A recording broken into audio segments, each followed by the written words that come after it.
تو بہت اندھی چل رہی ہے، اس میں معلومات ہے ہی کسی کو نہیں. گھڑی چھوٹا بھائی رکھ لے گا، قلم بڑا بھائی رکھ لے گا، ابو کی نشانی ہے، یہ نہیں چلے گا. یہ سب کے لیے نشانی ہے اور سب میں ورثہ تقسیم ہوگا. وراثت کا جو علم ہے نا، یہ اتنا آسان نہیں ہے کہ ہر ایک خالی وہ مطلب انہیں پڑھ کے پورے مسائل سمجھ لے. اس کے لیے استاد کی بھی ضرورت پڑتی ہے. اس لیے مفتی صاحب سے ہی سمجھنا چاہیے. بہت سے بلکہ غالب اکثریت ترکہ تقسیم نہیں کرتی، یا کرتی ہے تو صحیح تقسیم نہیں کرتی.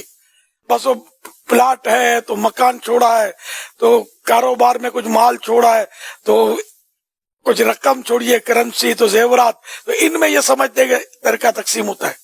ٹھیک ہے، ان میں ہوتا ہے. سوئی سے لے کر ہوائی جہاز تو جو بھی چھوڑا ہے سب میں اس کا مطلب ترکہ اور ورثہ تقسیم ہوتا ہے.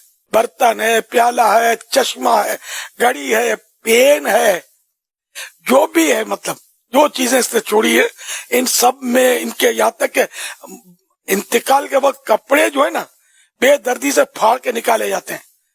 اگر فوراً کپڑے نکال لیے جائے، نرم بدن ہوتا ہے شروع میں، بعد میں اکڑ جاتا ہے، تو یہ کپڑے بھی اتر جائیں گے.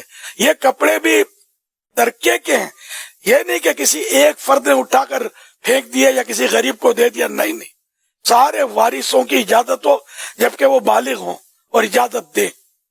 اگر نابالغ ہے تو آپ تو دے ہی نہیں سکیں گے نا، کیونکہ وہ اجازت دے نہیں سکتا، اس کا حصہ الگ کرنا ہوگا. اس کے بھی مسائل ہیں، ہر چیز کے مسائل ہیں. کئی چیزیں پھینک دی جاتی ہیں، اٹھا کے وہ خیرات میں دی جا رہی ہوتی ہیں اس کی چیزیں. نہیں، ایسے نہیں ہو سکتا.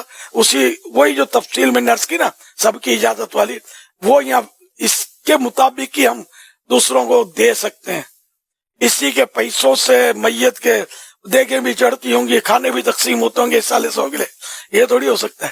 سارے بالغان کی اجازت ہو، اور یا پھر اگر نابالغ ہے پھر تو اس کا حصہ ہی الگ رکھنا پڑے گا. اور اگر بالغوں میں بھی کوئی بولتا کہ نہیں میرا حصہ میں نہیں، مطلب یہ نہیں ڈالو اس میں ایصال ثواب میں، تو پھر اس کا حصہ الگ رکھنا پڑے گا.